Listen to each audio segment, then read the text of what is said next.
যদি বলা হয় ও আমার কলিজার টুকরা যুবক, বলো গত এক বছরে তুমি কয় পারা তিলাওয়াত করলা? বলো গত এক বছরে কয়টা খতম দিলা? বলবে হুজুর এক বছরে একটা খতম তো দূরের কথা, একটা পারা তিলাওয়াত তো দূরের কথা, একটা সূরা দূরের কথা, একটা পৃষ্ঠাও আমি তিলাওয়াত করতে পারি নাই। এমন হতভাগা আমাদের সমাজে আছে না নাই? তাহলে আপনারা বলেন, যেই সমাজে কোরআনের তিলাওয়াত নাই ওই সমাজে শান্তি আছে নাকি? এ মুসলমান, জোরে আওয়াজ দিয়ে বলেন, যে সমাজে কোরআনের তিলাওয়াত নাই ওই সমাজে শান্তিও নাই। কথা বলেন ঠিক কিনা? যে সমাজে কোরআনের আলো নাই ওই সমাজে অশান্তি গ্রাস করে ফেলে, ওই সমাজের মধ্যে অনেক বেশি অশান্তি থাকে। দেখবেন ওই সমাজে বাবার কথা সন্তান শোনে না, স্বামীর কথা স্ত্রী শ্রবণ করে না, মায়ের কথা সন্তান শুনতে চায় না, সন্তান মায়ের অবাধ্য হয়ে যায়। কারণটা কি? কারণটা কি?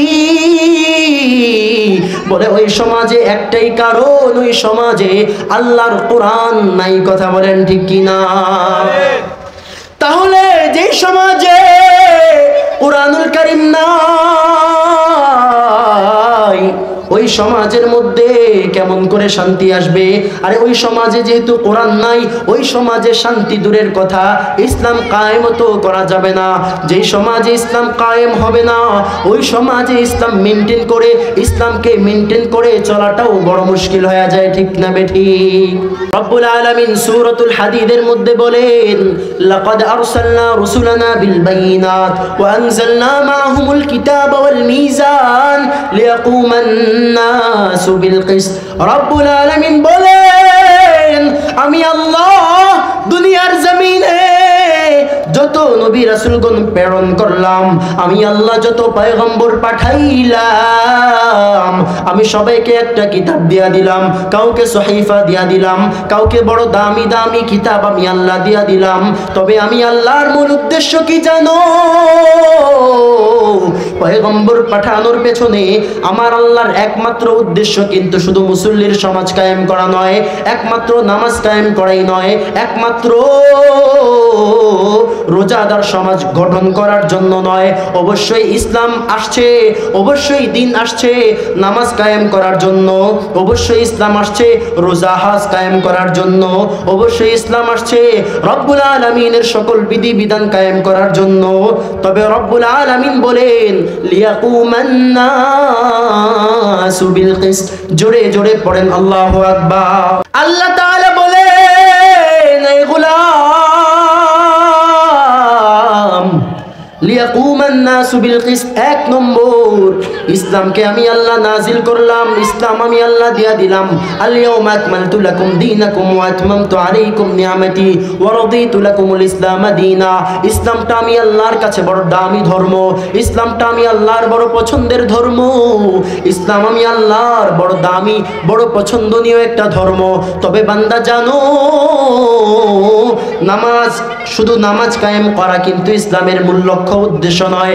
আমি আল্লাহ এত এত নবী রাসূলগণ পাঠাইলাম, অন্যতম একটা মৌলিক উদ্দেশ্য হলো, অন্যতম একটা মৌলিক লক্ষ্য উদ্দেশ্য হলো লিয়াকুমান নাসু বিল কিসত। আল্লাহর জমিনে আল্লাহর দ্বীন কায়েম করা। কথা বলেন ঠিক কিনা? অন্যতম একটা মৌলিক উদ্দেশ্য ইনসাফ যথাযথভাবে প্রতিষ্ঠা করা। বলে ইনসাফ যেই দিক দিয়ে যায় ওই দিক দিয়ে ইনসাফকে চালাইয়া দিতে হবে। ইনসাফ যদি আমার সন্তানের উপর দিয়া যায় তাহলে সন্তানের গলায় ছুরি আসলেও কোনো বাধা দেওয়া যাবে না। ইনসাফ যদি আমার বাবার উপর দিয়া যায়, ইনসাফ যদি আমার ভাইয়ের উপর দেয়া যায়, আল্লাহর কোরআনের আইন বাস্তবায়ন করার জন্য এখানে কোনো কম্প্রোমাইজ করা যাবে না, এখানে কোনো স্যাক্রিফাইস করা যাবে না, এখানে কোনো কুরবানি করা যাবে না। ঠিক কিনা বলেন? আল্লাহর কোরআন কায়েম করার জন্য ইনসাফ যে দিক দিয়ে যাবে, ইনসাফকে ঠিক ওই দিক দিয়েই চালায়া দিতে কারা কারা প্রস্তুত? দুটো হাত দেখতে চাই।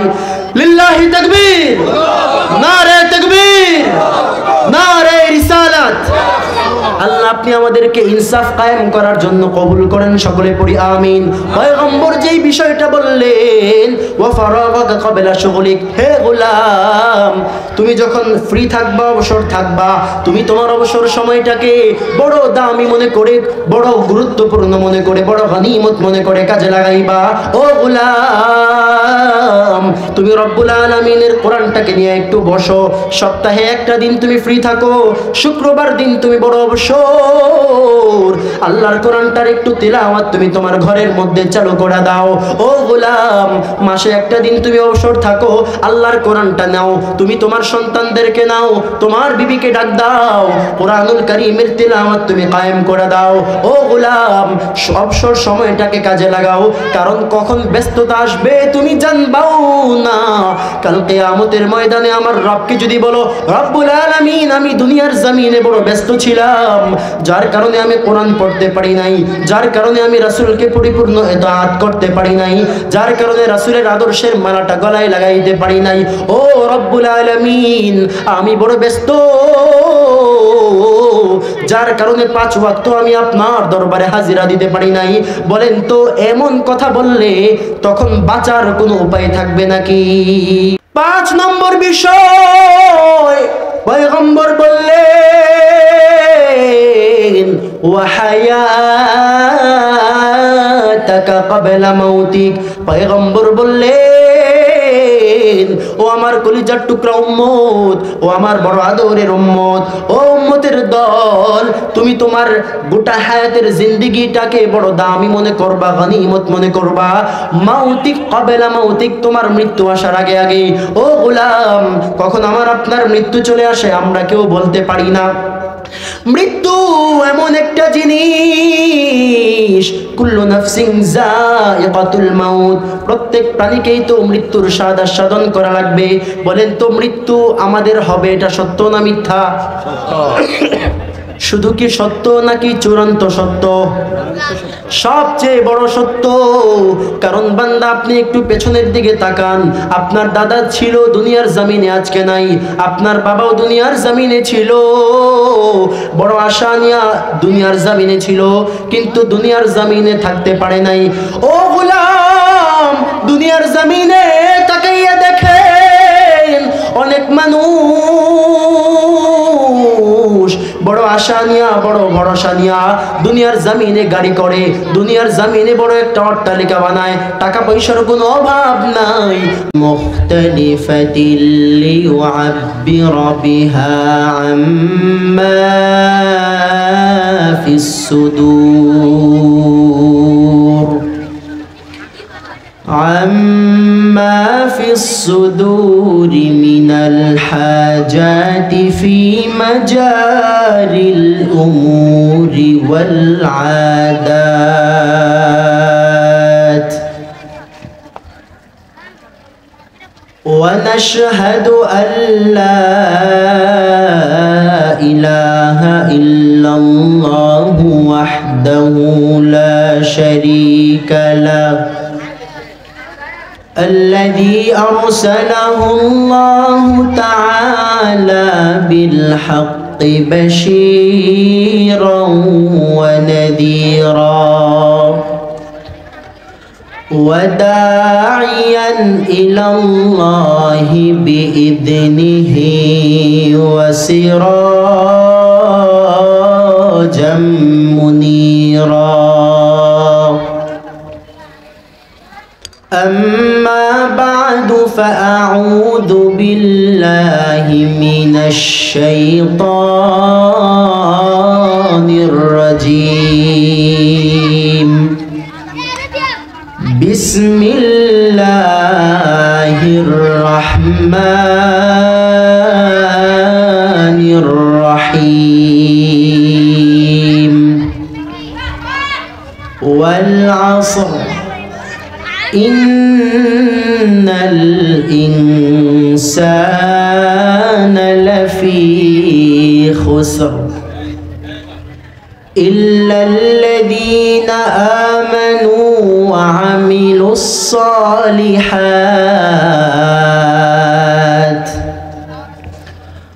وتواصوا بالحق الحق وتواصوا بالصبر.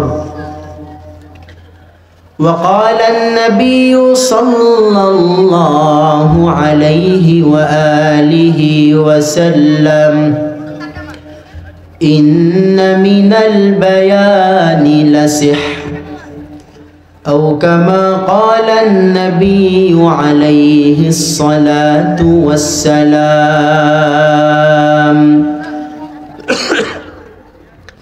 صدق الله مولانا العظيم وصدق رسوله النبي الأمي الكريم ونحن على ذلك من الشاهدين والشاكرين والذاكرين والحمد لله رب العالمين درفشانی نے تیرے قطروں کو دریا کر دیا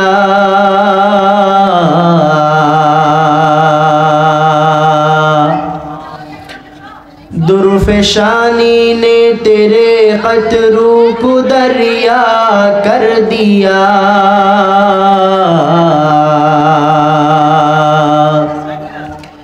دل کو روشن کر دیا آنکھوں کو بھینا کر دیا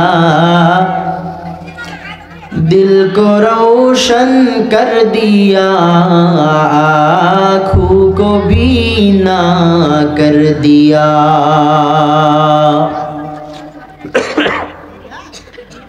محمد نے آ کر کفر کو مٹایا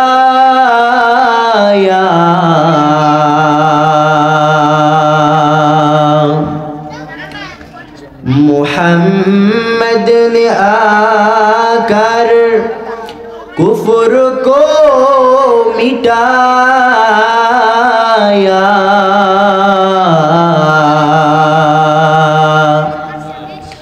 کفر کو مٹا کر صداقت بتایا کفر کو مٹا کر صداقت بتایا لا الہ الا اللہ لا الہ الا اللہ الا اللہ محبت لا الہ الا اللہ لا الہ الا اللہ لا الہ الا اللہ الا اللہ لا الہ الا اللہ لا الہ الا اللہ সকলে পড়ি মোহাব্বতে পড়ি লা ইলাহা ইল্লাল্লাহ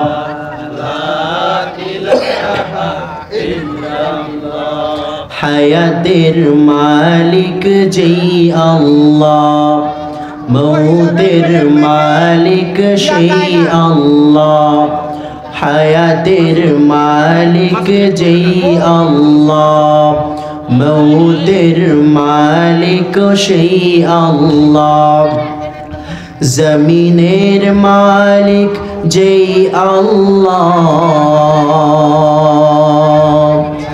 জমিনের মালিক যেই আল্লাহ আসমানের মালিক সেই আল্লাহ লা ইলাহা ইল্লাল্লাহ লা ইলাহা ইল্লাল্লাহ লা ইলাহা ইল্লাল্লাহ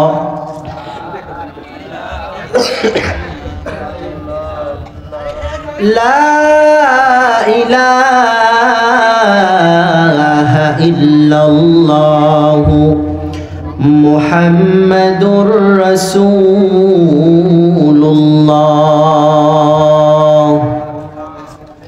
সকলেই মুহাব্বতের সাথে দুরূদ ইব্রাহিম পাঠ করি। আল্লাহুম্মা সাল্লি আলা মুহাম্মাদিন ওয়া আলা আলি মুহাম্মাদ কামা সাল্লাইতা আলা ইব্রাহিম ওয়া আলা আলি ইব্রাহিম ইন্নাকা হামিদুম মাজিদ। اللهم بارك على محمد وعلى آل محمد كما باركت على إبراهيم وعلى آل إبراهيم إنك حميد مجيد।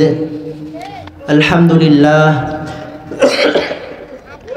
মহান রব্বুল ইজ্জাহ ওয়াল জালালের দরবারে লাখো কোটি শুকর ও সুজুদ যে মহান রব্বুল ইজ্জাহ ওয়াল জালাল অত্যন্ত দয়া করে মায়া করে আমাকে আপনাকে দুনিয়ার সকল কাজ হতে ফারেক করে আমাকে কোরআন ও হাদিসের আলোকে কিঞ্চিত আলোকপাত করার এবং আপনাদেরকে শ্রবণ করার তৌফিক দান করেছেন। আমরা সকলেই সেই মহান মালিকের দরবারে, মালিকের দেয়া জবানে, মালিকের দেয়া শক্তি দিয়ে মহান মালিকের পবিত্র শাহী দরবারে শুকরের হাদিয়া পেশ করি। পড়ি আলহামদুলিল্লাহ। আরো একবার পড়ি আলহামদুলিল্লাহ। জগন্নাথ কান্দি নূরে মদিনা ইসলামিয়া মাদ্রাসা ও এতিমখানার উদ্যোগে ষষ্ঠ বার্ষিক ওয়াজ ও দোয়ার মাহফিল। প্রধান অতিথি বিশিষ্ট ইসলামী চিন্তাবিদ মুফাসসির কোরআন হযরত মাওলানা দেলোয়ার হোসেন ইসলাহি দামাত বরকাতুহুম। বিশেষ অতিথি engineer Mohammad Shah Ali CIP senior সহসভাপতি অত্র মাদ্রাসা। প্রধান আলোচক হিসেবে থাকবেন অত্যন্ত পরিচিত মুখ, আমার খুব মহাব্বতের হযরত মাওলানা জসিমউদ্দিন আল হাবিব দামাত বরকাতুহুমুল আলিয়া, খতিব আজিমুশান জামে মসজিদ সাইনবোর্ড ঢাকা। বিশেষ বক্তা উপস্থিত আছেন মুফাসসির কোরআন সুমধুর কণ্ঠের অধিকারী হযরত মাওলানা গোলাম মাওলা ফারুকি দামাত বরকাতুহুম, খতিব হযরত আলী জামে মসজিদ ধোলাইপাড় ঢাকা। পূর্বে আলোচনা করেছেন আলহাজ খন্দকার মহিউদ্দিন পীর সাহেব, আলোচনা করেছেন হযরত মাওলানা জামাল হোসেন ইমাম ও খতিব জগন্নাথ কান্দি কেন্দ্রীয় জামে মসজিদ। রব্বুল আলামিন উক্ত মাহফিলকে কবুল করুক। সকলে পড়ি আমিন। আরো জোরে পড়ি আমিন। মুহতারাম হাজিরিন, আমি আপনাদের খিদমতে পবিত্র কোরআনুল কারীম থেকে ছোট্ট একটি সূরা, যার নাম সূরাতুল আসর। সূরার নাম কি? এমন একটি ছোট্ট সূরা তিলাওয়াত করেছি, পেশ করেছি আপনাদের খিদমতে, যে সূরাটি আমরা সকলেই পারি না বলেন? যারা একদম সূরা পারে না, ছোট ছোট সূরা পারে, ছোট ছোট সূরাগুলো দিয়ে নামাজ পড়ে, তারাও এই সূরাটা পারে। আর যারা এই সূরাগুলো পারে না, সূরা ইখলাস, সূরা কাউসার, সূরাতুল আসর, সূরা নাস, ফালাক, এই সূরাগুলো যারা পারে না তারা মূলত নামাজই পড়ে না। ঠিক কিনা বলেন? আপনারা আমার কথার সঙ্গে আমাকে সাপোর্ট দিতে হবে, হ্যাঁ বা না বলতে হবে। পারবেন তো ইনশাআল্লাহ? এই কষ্টটুকু আপনারা করতে হবে। পারবেন না ইনশাআল্লাহ? রব্বুল আলামিন আমাকে আমলের নিয়তে সহজে কথাগুলো বুঝাবার এবং আপনাদেরকে আমলের নিয়তে সহজে বুঝবার তৌফিক দান করুক। সকলে পড়ি আমিন। ওয়াল আসর বলে রব্বুল আলামিন এখানে সময়ের কসম খেয়েছেন। কিসের কসম? আল্লাহ তাআলা বলেন ওয়াল আসর, মহাকালের কসম, সময়ের কসম। রব্বুল আলামিন কসম খেয়েছেন। আচ্ছা, মানুষও তো কথায় কসম কাটে নাকি কাটে না? আমরাও কসম কাটি, রব্বুল আলামিনও কসম কাটলেন। তবে মানুষ কেন কসম কাটে? বলে মানুষ তখন কসম কাটে যখন তার কথা অস্বীকার যায় মানুষ, তখন মানুষ কসম কাটে। যখন মানুষের কথা কেউ বিশ্বাস করতে চায় না, অস্বীকার যায়, ঠিক কিনা বলেন? মানুষকে কথা বিশ্বাস করানোর জন্য মানুষ বলে আল্লাহর কসম, মানুষ তার কথার গুরুত্ব প্রকাশ করার জন্য মানুষ তার কথা অস্বীকার যায়, বিশ্বাস করতে চায় না।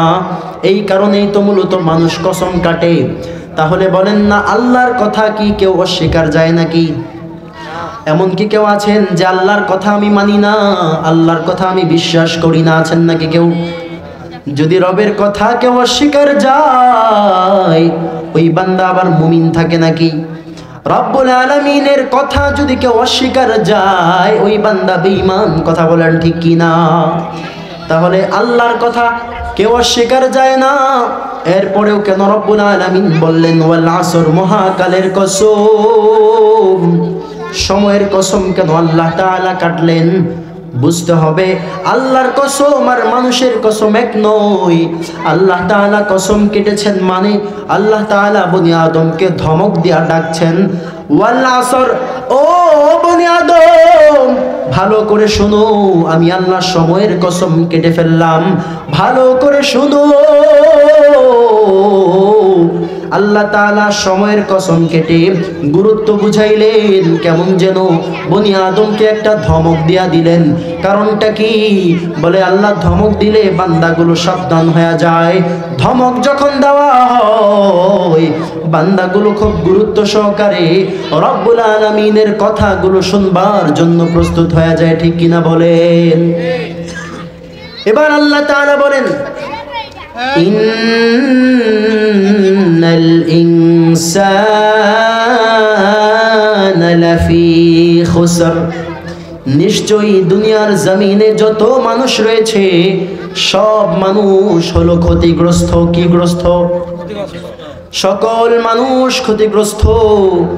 আল্লাহ তাআলা আল ইনসান দ্বারা সবাইকে একত্রিত করে দিলেন, এখানে খাস করেন নাই। আল্লাহ বলতে পারতেন ইন্নাল মুমিনিনা লাফি খুসর, আল্লাহ বলতে পারতেন ইন্নাল কাফিরিনা লাফি খুসর। আল্লাহ বলেন নাই সকল মুমিন ক্ষতিগ্রস্ত। রব্বুল আলামিন বলেন নাই নিশ্চয়ই সকল কাফের হলো ক্ষতিগ্রস্ত, বরং রব্বুল আলামিন বললেন ইন্নাল ইনসানা লাফি খুসর, নিশ্চয়ই নিশ্চয়ই সকল মানুষ হলো ক্ষতিগ্রস্ত।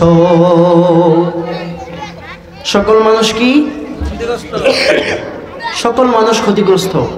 এবার ইল্লা, ইল্লা বলে রব্বুল আলামিন ইস্তিসনা করছেন। আমরা বলি না লা ইলাহা ইল্লাল্লাহু মুহাম্মাদুর রাসূলুল্লাহ। লা ইলাহা মানে কি? কোনো ইলাহ নেই। লা ইলাহা কোনো উপাস্য নেই, কোনো প্রভু নেই, কোনো রব নেই। ঠিকই না বলেন? আসলে কি কোনো প্রভু নেই নাকি প্রভু আছে?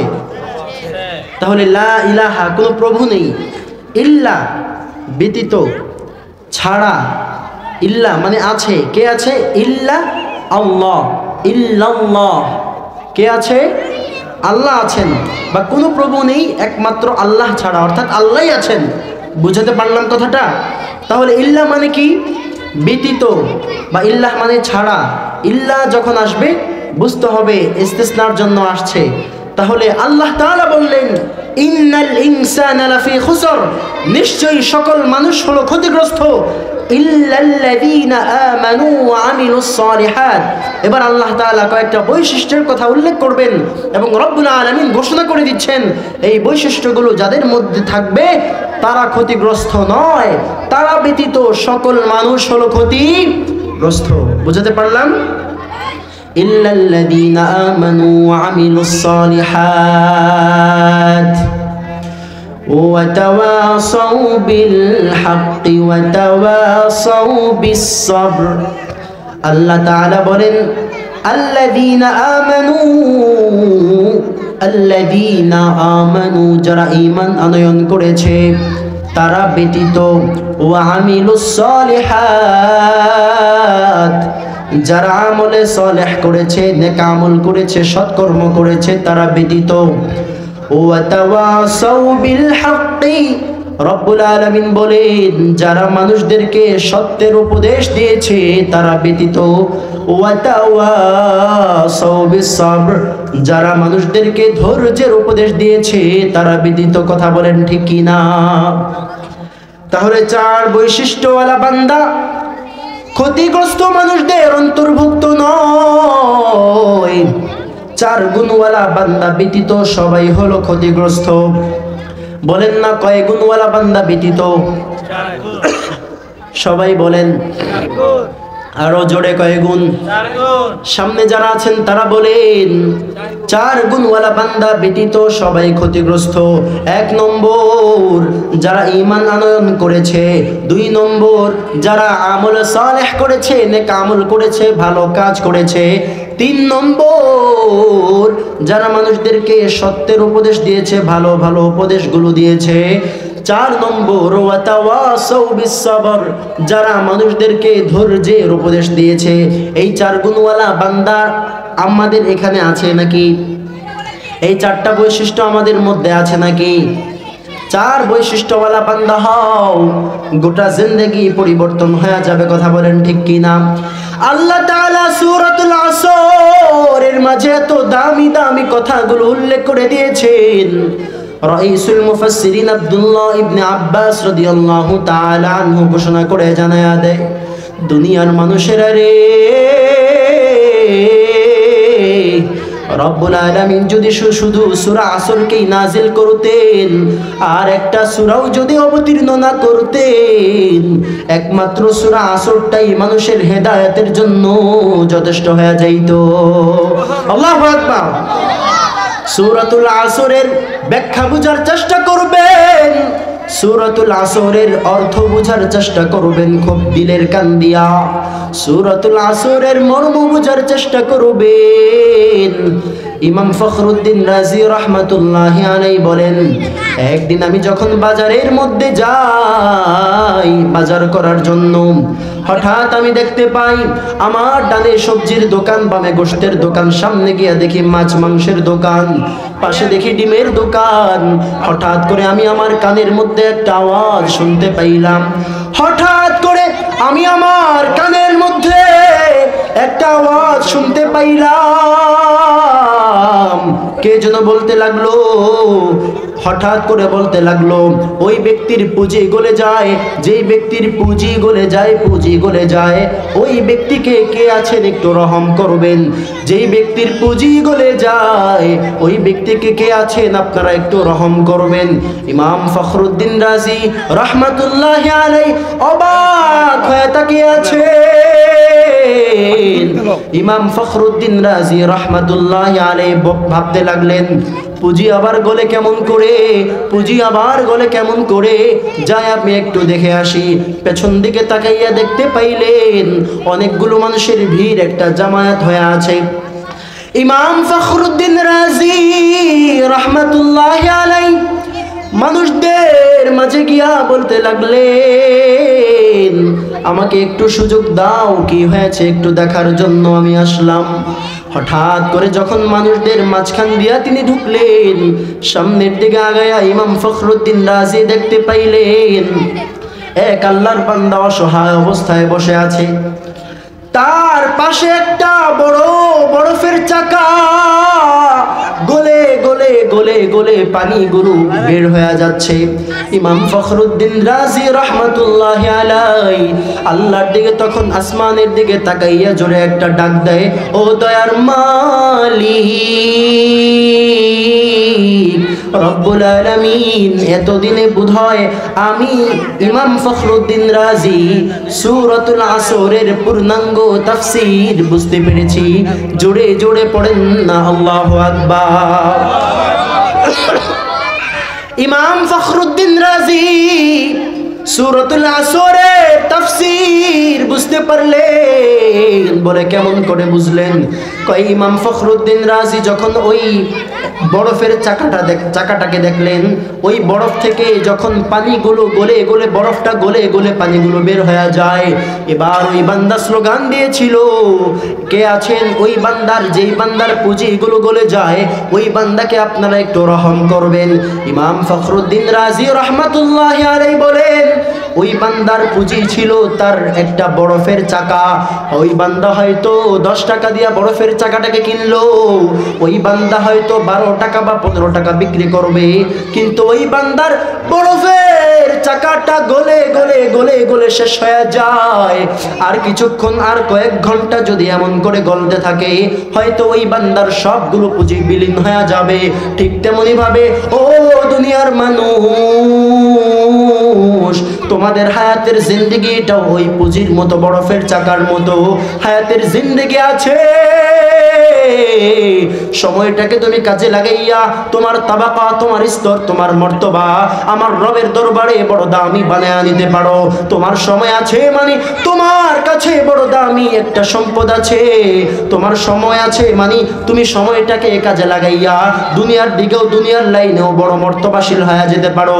তোমার কাছে সময় আছে মানে দুনিয়ার লাইনেও যদি মেহনত করো, রব্বুল আলামিন তোমাকে উপরে উঠায়া দিবে। তোমার সময় আছে মানে তুমি সময়টাকে কাজে লাগাইয়া আখিরাতের লাইনে যদি মেহনত করো, তাহলে আতকাকুম, রব্বুল আলামিনের কাছে ইন্না আকরামাকুম ইনদাল্লাহি আতকাকুম, তুমি তাকওয়াশীল বান্দা যদি হতে পারো, তোমার দাম আল্লাহ তাআলার কাছে বড় দামি হয়ে যাবে। ঠিক কিনা বলেন? এরে আল্লাহর গোলাম, সময় এত দামি সম্পদ। ইমাম ফখরুদ্দিন রাজি রহমাতুল্লাহি আলাইহি বলেন, এই সময়টা থাকার কারণে কোনো বান্দা যদি চায় সময়টাকে দামি, সময়টাকে কাজে লাগাইয়া লাগাইয়া বান্দা দামি হয়ে যেতে পারে। সময় যদি না থাকে, আপনাকে দুনিয়ার সকল নাজ ও নিয়ামত দিয়া দিলেও আপনার কাছে বলেন তো তার কোনো মূল্য আছে নাকি? সবকিছু আপনাকে দিয়ে দেওয়া হলো, বলে আপনাকে আমেরিকার প্রেসিডেন্ট বানিয়ে দেওয়া হলো, সকল ধন সম্পদের তালিকা আপনার নামে লিখে দেওয়া হলো, ঘোষণা করে দেওয়া হলো আব্দুর রহমান, সময় মাত্র 10 মিনিট বাকি, দুনিয়ার সব ক্ষমতা আপনার, সময় মাত্র কয় মিনিট? 10 মিনিট। তাহলে বলেন তো লাভ আছে নাকি? কোনো কাজে আসবে এই সম্পদ আপনার? কিন্তু আপনাকে বলা হলো আপনার কাছে কিচ্ছু নাই, সময় দেওয়া হলো আপনাকে 70 বছর সময় দেওয়া হলো। তাহলে বোঝা গেল 70 বছর সময় যদি আপনি চেষ্টা এবং মেহনত করতে করতে যান, আল্লাহর কসম চেষ্টা কোশ্চিন কালেও বিফলে যায় না। কথা বলেন ঠিক কিনা? 70 বছর হায়াতের জিন্দেগি আপনি পেয়েছেন, ওই বরফের চাকার মতো আপনার এটা হলো মেইন পুঁজি। এবার যদি আপনি সময়টাকে কাজে লাগান, তাহলে আপনি রবের কাছেও দামি মর্তবা পেয়ে যাবেন, তবাকা আপনার অনেক দামি হয়ে যাবে, দামি স্তর আপনি পেয়ে যাবেন। আর যদি সময়টাকে কাজে না লাগান, দেখবেন অনেক মানুষ 60 বছর, আপনার ওই বান্দারও 60 বছর, এক বান্দা 60 বছরের জিন্দেগি কাজে লাগাইয়া ওই বান্দা অনেক বড় আলেম হয়ে গেল, ওই বান্দার টাকা পয়সারও কোনো অভাব নাই। আরেক বান্দা 60 বছরের জিন্দেগি কাজে লাগাইয়া ওই বান্দা আগে রিক্সা চালাইতো, এখনো রিক্সা চালায়, আগেও বান্দা বিড়ি টানতো, এখনো বান্দা বিড়ি টানে, আগেও বান্দা জুয়া খেলতো, এখনো বান্দা জুয়া খেলে আসে না নাই? ওই বান্দা দেখা যায় তার চারিত্রিক অধপতন যেমন আগেও এমন ছিল, এখনো এমন উন্নত হয় নাই। আর কিছু মানুষ দেখা যায় ওই বান্দা সময়গুলোকে বড় দামি মনে করে, বড় গুরুত্বপূর্ণ মনে করে করে এমন ভাবে সময়টাকে কাজে লাগিয়েছে, আল্লাহর কসম পয়গম্বর বলেন সময়কে কাজে লাগাও। সময়কে যদি দামি মনে করে কাজে লাগাইতে পারো, তোমার দাম, তোমার মর্তবা দুনিয়ার জমিনে যেমন করে বাড়বে, ঠিক তেমনি ভাবে আমার রবের কাছেও তোমার দাম বেড়ে যাবে। ঠিক কিনা বলেন? এই জন্য পয়গম্বর বলেন ইগতানিম খামসান ক্বাবলা খামসিন, 5টা বিষয় আসার আগে আগে 5টা বিষয়কে বড় দামি মনে করা লাগবে। ও আমার উম্মতের দল, 5টা বিষয় আসার আগে আগে 5 বিষয়কে বড় গনিমত মনে করা লাগবে, গনিমত মনে করা লাগবে। গনিমত আপনারা বুঝেননি? বলে গনিমত হলো এমন এক সম্পদ, সাহাবায়ে কেরামরা যখন রব্বুল আলামিনের উপর তাওয়াক্কুল করে লক্ষ্যকে অটুট রেখে রব্বুল আলামিনের প্রতি দৃঢ় বিশ্বাস রেখে যখন লক্ষ্যকে অটুট রেখে তরবারি নিয়ে সামনে আগায়া যায়, তাদের মনে প্রাণে বিশ্বাস, আল্লাহু আকবার বলে যখন তরবারি আমি আঘাত করব তরবারি দিয়া, আমার রব বিজয় আমাদেরকেই দিবেন, ঠিক কিনা বলেন? এমন দৃঢ় বিশ্বাস নিয়া, দৃঢ় প্রতিজ্ঞা নিয়া যখন সাহাবায়ে কেরাম আগায়া যায়, ওই যুদ্ধ করার পরে রব্বুল আলামিন যখন বিজয় দিয়া দেয়, কালিমার পতাকা যখন উড্ডীন করতে থাকে আর আল্লাহু আকবার স্লোগান যখন হতে থাকে, ওই যে গনিমতের মালগুলো পায় যুদ্ধের পরে, ওই সম্পদগুলোকেই বলা হয় গনিমতের সম্পদ, গনিমতের মাল। সাহাবায়ে কেরাম বড় আশা নিয়া, বড় বড় তাওয়াক্কুল নিয়া, বড় তামান্না নিয়া বসে থাকে কখন এই গনিমতের মালগুলো বন্টন করা হবে। কারণ গনিমতের মাল এমনি এমনি আসে না, বড় চেষ্টা এবং মেহনতের পর এই গনিমতের মাল রব্বুল আলামিনের পক্ষ থেকে হাদিয়া আসে, কথা বলেন ঠিক কি না? সাহাবায়ে কেরাম ওই গনিমতের মালকে বড় দামি মনে করতেন, বড় গুরুত্বপূর্ণ মনে করতেন। ও মুসলমান ইমানদার আল্লাহর গোলাম, হুমনার মুসলমান, ঠিক তেমনি ভাবে পয়গম্বর বললেন পাঁচটা বিষয় আসার আগে আগে তুমি গনিমত মনে করবা, মানে বড় দামি মনে করবা, বড় গুরুত্বপূর্ণ মনে করবা। কি সেই পাঁচ বিষয়? এক নম্বর বিষয় হলো শাবাবাকা ক্বাবলা হারামিক। তুমি এখন যুবক আছো, যুবক বয়স, তুমি বৃদ্ধকাল আসার আগে আগে তোমার এই যৌবনকালকে তুমি বড় দামি মনে করবা, ঠিক কিনা বলেন? দেখা যায় আপনি এখন যুবক, চাইলে আপনিও বড় অন্যায় কাজগুলো করতে পারছেন, চাইলে আপনি জুয়া খেলতে পারছেন, মদের আড্ডাখানায় গিয়ে বসতে পারতেছেন, কিন্তু আপনার সময় যখন গনে আসবে, মুরব্বী হয়ে যাবেন, বড় বৃদ্ধ হয়ে যাবেন, আপনি চাইলেও কোনো গুনাহের কাজ আপনি করতে পারবেননি, চাইলেও করা যায় না।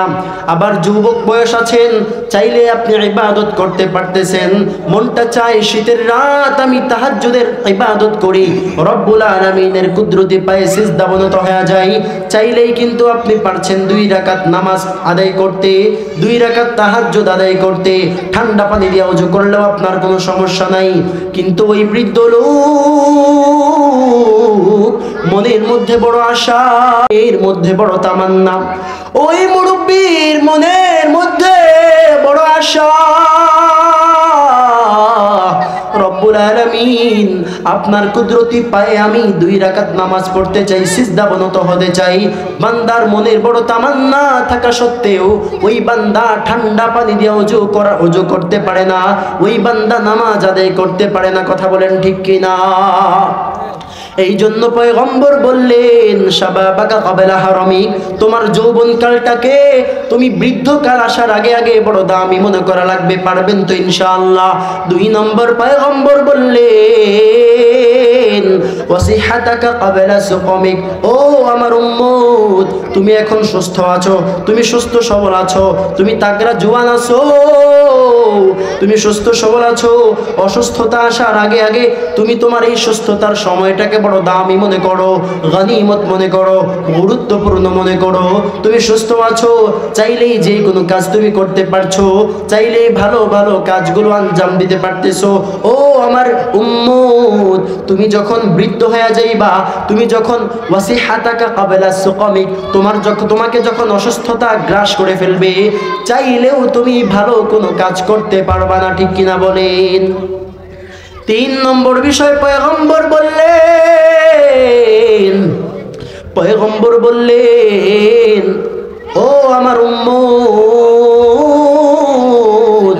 ওয়া ফারাগাকা ক্বাবলা শুগলিক, তোমার ব্যস্ততা আসার আগে আগে তোমার অবসর সময়টাকে বড় দামি মনে করো। কারণ মানুষের ব্যস্ততা কখন আসে বলা যায় না, হঠাৎ করে তুমি এমন ব্যস্ত হয়ে যাইবা, তখন তোমাকে যদি বলা হয় জগন্নাথ কান্দি নূরে মদিনা ইসলামিয়া মাদ্রাসার মাহফিল হচ্ছে, আপনি উপস্থিত থাকবেন, বলা হয় আমি ওই দিন বড় ব্যস্ত, এই ব্যস্ত মানুষ হয় নাকি হয় না বলেন? ব্যস্ততা কিন্তু বলে কয়ে আসে না, অসুস্থতাও কিন্তু বলে কয়ে আসে না। ঠিক তেমনি ভাবে আপনার ধন সম্পদ আজ আছে কাল থাকবে, এর কোনো গ্যারান্টি কালকে যে আপনার ধন সম্পদ থাকবে তার কোনো গ্যারান্টি আছে নাকি? আগামীকাল আপনি বাঁচবেন তারও কি কোনো গ্যারান্টি আছে নাকি? এ গোলাম, কখন দুনিয়ার জমিন ছেড়ে বিদায় হয়ে যাওয়া লাগে কেউ জানে না। ইন্নাল্লাহা ইনদাহু ইলমুস সাআহ ওয়া ইউনাজ্জিলুল গায়স ওয়া ইয়ালামু মা ফিল আরহাম ওয়া মা তাদরি নাফসুম মাযা তাকসিবু গাদা ওয়া মা তাদরি নাফসুম বিআই আরদিন তামুত ইন্নাল্লাহা আলীমুন খাবীর। আল্লাহু আকবার। এই কালামে জিন্দা কুরআন হাকিম হিকমতে উলা ইয়াজালাস্তু কদিম জামিউল ইলম ফিল কুরআন হাকিম তাকাসারাত আনহু আফহামুর রিজালি বখা কুরআন কালামুল্লাহ বশনো কদিমাস্তি নইনো। রব্বুল আলামিন ছাড়া কেউ জানেন না কখন আপনি মারা যাবেন, কখন আপনি দুনিয়ার জমিন ছেড়ে বিদায় হয়ে যাবেন। আগামীকাল আপনার রিজিক কোথায় আছে কি আছে আপনি জানেন না। এ গোলাম, এই জন্য পয়গম্বর বললেন ওয়া ফারাগাকা ক্বাবলা শুগলিক, ও আমার উম্মত, যখন তুমি ফ্রি থাকবা, অবসর থাকবা, তোমার অবসর সময়টুকু রব্বুল আলামিনের ইবাদত করে করে তুমি কাটায়া দিবা। তোমার অবসর সময়টুকুকে তুমি বড় দামি কাজে লাগাইবা। তোমার অবসর সময়টুকুতে তুমি বড় গুরুত্বপূর্ণ কাজ করবা। সময় পেলে একটু কোরআন তেলাওয়াত করবা। এমনও মানুষ এই জমিনে উপস্থিত, যদি বলি ভাই বলেন না প্রতিদিন আপনি কয় পৃষ্ঠা কোরআনুল কারীমের তেলাওয়াত করেন? কয় হুজুর এক পৃষ্ঠাও করতে পারি না। যদি বলি ভাই রব্বুল আলামিনের কালাম দুনিয়ার জমিনে বড় দামি এক কালাম, এই কোরআনের চেয়ে শ্রেষ্ঠ কোন কিতাব দুনিয়ার জমিনে আছে নাকি? হে মুসলমান, আওয়াজ দিয়া বলেন, আল্লাহর কোরআনের চেয়ে বড় দামি কোন কিতাব দুনিয়ার জমিনে দ্বিতীয় আছে নাকি? জোরে বলেন। যদি বলা হয় ও জগন্নাথ কান্দির মুসলমান, ও কুমিল্লার মুসলমান, বলেন না এক সপ্তাহে আপনি কয় পৃষ্ঠা তেলাওয়াত করেন? এমনও হতভাগা উপস্থিত বলে হুজুর গোটা সপ্তাহ চলে যায়, আমি কোরআনুল কারীমের একটা অক্ষর তেলাওয়াত করারও সময় পাই না, কোরআনুল কারীমের একটা সূরা তেলাওয়াত করারও সময় পাই না, কোরআনুল কারীম থেকে একটা পৃষ্ঠা তেলাওয়াত করারও সময় আমার মিলে না। আছে না নাই? যদি বলা হয় ও আমার কলিজার টুকরা যুবক, বলো গত এক বছরে তুমি কয় পারা তিলাওয়াত করলা? বলো গত এক বছরে কয়টা খতম দিলা? বলবে হুজুর এক বছরে একটা খতম তো দূরের কথা, একটা পারা তিলাওয়াত তো দূরের কথা, একটা সূরা দূরের কথা, একটা পৃষ্ঠাও আমি তিলাওয়াত করতে পারি নাই। এমন হতভাগা আমাদের সমাজে আছে না নাই? তাহলে আপনারা বলেন, যেই সমাজে কোরআনের তিলাওয়াত নাই ওই সমাজে শান্তি আছে নাকি? এ মুসলমান, জোরে আওয়াজ দিয়া বলেন, যে সমাজে কোরআনের তিলাওয়াত নাই ওই সমাজে শান্তিও নাই। কথা বলেন ঠিক কিনা? যে সমাজে কোরআনের আলো নাই ওই সমাজে অশান্তি গ্রাস করে ফেলে, ওই সমাজের মধ্যে অনেক বেশি অশান্তি থাকে। দেখবেন ওই সমাজে বাবার কথা সন্তান শোনে না, স্বামীর কথা স্ত্রী শ্রবণ করে না, মায়ের কথা সন্তান শুনতে চায় না, সন্তান মায়ের অবাধ্য হয়ে যায়। কারণটা কি? কারণটা কি? বলে ওই সমাজে একটাই কারণ, ওই সমাজে আল্লাহর কোরআন নাই। কথা বলেন ঠিক কিনা? তাহলে যেই সমাজে কোরআনুল কারীম নাই ওই সমাজের মধ্যে কেমন করে শান্তি আসবে? আরে ওই সমাজে যেহেতু কোরআন নাই ওই সমাজে শান্তি দূরের কথা, ইসলাম কায়েম তো করা যাবে না। যেই সমাজে ইসলাম কায়েম হবে না ওই সমাজে ইসলাম ইসলামকে মেনটেন করে চলাটাও বড় মুশকিল হয়ে যায়। ঠিক না বেঠিক? রব্বুল আলামিন সূরাতুল হাদীদের মধ্যে বলেন, লাকাদ আরসালনা রুসুলানা বিল বাইনাত ওয়া আনজালনা মাআহুমুল কিতাবা ওয়াল মিজান লিয়াকুমান নাসু বিল কিসত। রব্বুল আলামিন বলেন, আমি আল্লাহ দুনিয়ার জমিনে যত নবী রাসূলগণ প্রেরণ করলাম, আমি আল্লাহ যত পয়গম্বর পাঠাইলাম, আমি সবাইকে একটা কিতাব দিয়া দিলাম, কাউকে সহিফা দিয়া দিলাম, কাউকে বড় দামি দামি কিতাব আমি আল্লাহ দিয়া দিলাম। তবে আমি আল্লাহর মূল উদ্দেশ্য কি জানো? পয়গম্বর পাঠানোর পেছনে আমার আল্লাহর একমাত্র উদ্দেশ্য কিন্তু শুধু মুসল্লির সমাজ কায়েম করা নয়, একমাত্র নামাজ কায়েম করাই নয়, একমাত্র রোজাদার সমাজ গঠন করার জন্য নয়। অবশ্যই ইসলাম আসছে, অবশ্যই দিন আসছে নামাজ কায়েম করার জন্য, অবশ্যই ইসলাম আসছে রোজা হজ কায়েম করার জন্য, অবশ্যই ইসলাম আসছে রব্বুল আলামিনের সকল বিধিবিধান কায়েম করার জন্য। তবে রব্বুল আলামিন বলেন লিয়াকুমান নাসু বিল কিসত। জোরে জোরে পড়েন আল্লাহু আকবার। আল্লাহ তাআলা বলেন এই গোলাম লিয়াকুমান নাসু বিল কিসত, এক নম্বর ইসলামকে আমি আল্লাহ নাজিল করলাম, ইসলাম আমি আল্লাহ দিয়া দিলাম। আল ইয়াউমা আকমালতু লাকুম দীনাকুম ওয়া আতমামতু আলাইকুম নিআমাতি ওয়া রাদিতু লাকুমুল ইসলাম দীনা। ইসলামটা আমি আল্লাহর কাছে বড় দামি ধর্ম, ইসলামটা আমি আল্লাহর বড় পছন্দের ধর্ম, ইসলাম আমি আল্লাহর বড় দামি বড় পছন্দনীয় একটা ধর্ম। তবে বান্দা জানো, নামাজ শুধু নামাজ কায়েম করা কিন্তু ইসলামের মূল লক্ষ্য উদ্দেশ্য নয়। আমি আল্লাহ এত এত নবী রাসূলগণ পাঠাইলাম, অন্যতম একটা মূল মৌলিক উদ্দেশ্য হলো, অন্যতম একটা মৌলিক লক্ষ্য উদ্দেশ্য হলো লিয়াকুমান নাসু বিল কিসত, আল্লাহর জমিনে আল্লাহর দ্বীন কায়েম করা। কথা বলেন ঠিক কি না? অন্যতম একটা মৌলিক উদ্দেশ্য ইনসাফ যথাযথভাবে প্রতিষ্ঠা করা। বলে ইনসাফ যেই দিক দিয়ে যায় ওই দিক দিয়ে ইনসাফকে চালাইয়া দিতে হবে। ইনসাফ যদি আমার সন্তানের উপর দিয়া যায় তাহলে সন্তানের গলায় ছুরি আসলেও কোনো বাধা দেওয়া যাবে না।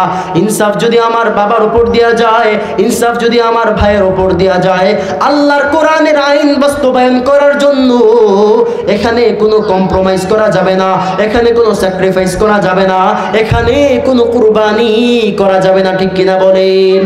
আল্লাহর কোরআন কায়েম করার জন্য ইনসাফ যে দিক দিয়ে যাবে, ইনসাফকে ঠিক ওই দিক দিয়েই চালায়া দিতে কারা কারা প্রস্তুত? দুটো হাত দেখতে চাই। লিল্লাহি তাকবীর, নারে তাকবীর, নারে রিসালাত। আল্লাহ আপনি আমাদেরকে ইনসাফ কায়েম করার জন্য কবুল করেন, সকলে পড়ি আমিন। পয়গম্বর যেই বিষয়টা বললেন ওয়া ফারাগাকা ক্বাবলা শুগলিক, হে গোলাম তুমি যখন ফ্রি থাকবা, অবসর থাকবা, তুমি তোমার অবসর সময়টাকে বড় দামি মনে করে, বড় গুরুত্বপূর্ণ মনে করে, বড় গনিমত মনে করে কাজে লাগাইবা।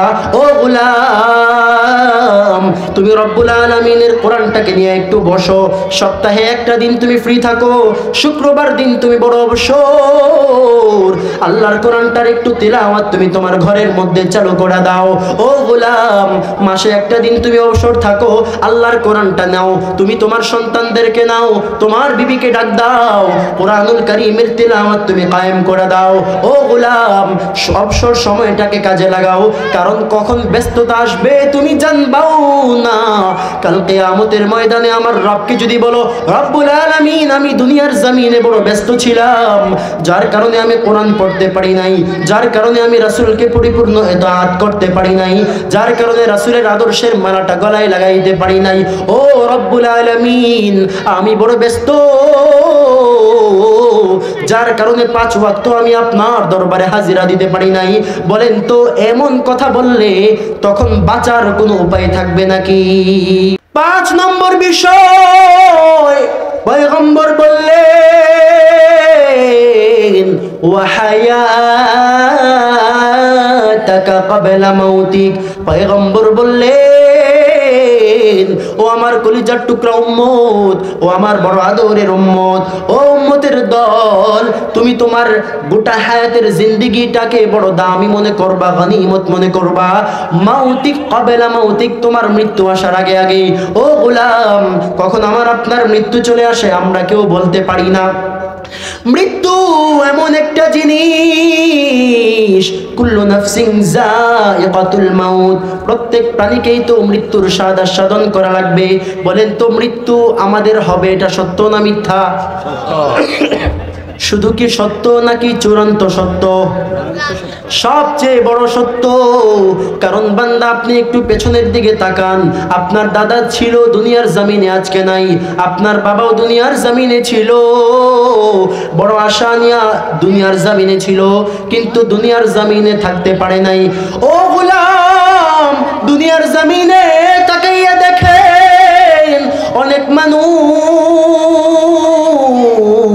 বড় আশা নিয়া, বড় ভরসা নিয়া দুনিয়ার জমিনে গাড়ি করে, দুনিয়ার জমিনে বড় একটা অট্টালিকা বানায়, টাকা পয়সার কোনো অভাব নাই। বান্দা দুনিয়ার কামাই করতে গিয়ে আখেরাতকে, দুনিয়া অর্জন করতে গিয়ে আখেরাতকে বাদ দিয়া দেয়। ওই বান্দা দেখা যায় ওই দুনিয়ার জমিনে ওই বান্দা ভালো অট্টালিকায়, ভালো গাড়িতে বান্দা আরাম করেও যেতে পারে না, ঠিক কিনা বলেন? এমন মানুষ আছে না?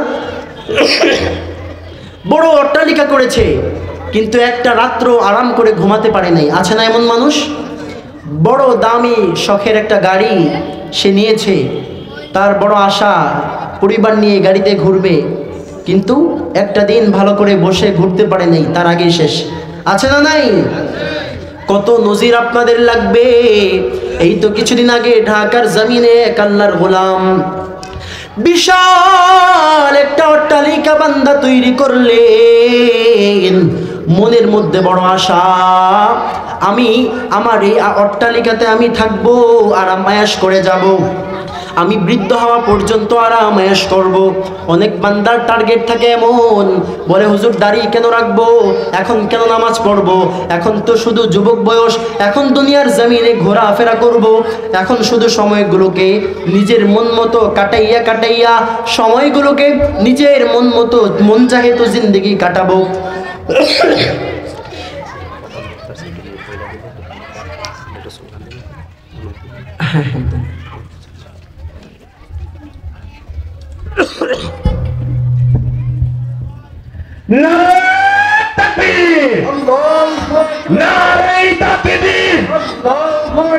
প্রধান বক্তার আগমন, শুভেচ্ছা স্বাগতম জগন্নাথ গান্ধীর পক্ষ থেকে শুভেচ্ছা। নারাই তাকবীর, নারাই রিসালাত, নারাই তাকবীর। আলহামদুলিল্লাহ, আজকের জগন্নাথ গান্ধী নূরে মদিনা ইসলামিয়া মাদ্রাসার বার্ষিক মাহফিলের প্রধান বক্তা জনাব হযরত মাওলানা জসিমউদ্দিন আল হাবিব হযরত আমাদের সম্মুখে এসে উপস্থিত হয়েছেন। অতএব আপনারা এদিক সেদিক ঘোরাফেরা না করে মাহফিলে চলে আসুন। আল্লাহ তাআলা আমাদের এই মাহফিলকে ভরপুর কামিয়াবি দান করুন। সকলে পড়ি আমিন। তাহলে যে বিষয়টি বলছিলাম, অনেক যুবক দেখবেন এমন আছে মনের মধ্যে তারা এই ধরনের স্বপ্ন বুনে নেয়। তারা মনে করে এখন তো আমি যুবক, আমি আরো বাঁচবো 70 বছর, আরো 60 বছর আমি বাঁচবো, কারণ আমার দাদা তো একদম বুড়ো হয়ে, অতিশয় বৃদ্ধ হয়ে দুনিয়ার জামিন ত্যাগ করেছে। অতএব আমি মাত্র যুবক, মাত্র আমার 25 বছর বয়স, মাত্র আমার 22-23 বছর বয়স, এখন সময়টা হলো আমি আমার মন চাহিত জিন্দেগি কাটাবো। ওই বান্দাগুলো দেখা যায় হঠাৎ করে দুনিয়ার জামিন থেকে বিদায় হয়ে পরপারের পাড়ি জমায়। কথা বলেন ঠিক কিনা? তাহলে আমি যেটা বলতে চাই, মুমিন কখনো নিজের মন চাহে চলতে পারে? এই মুমিন কি নিজের মন করে চলতে পারে? না।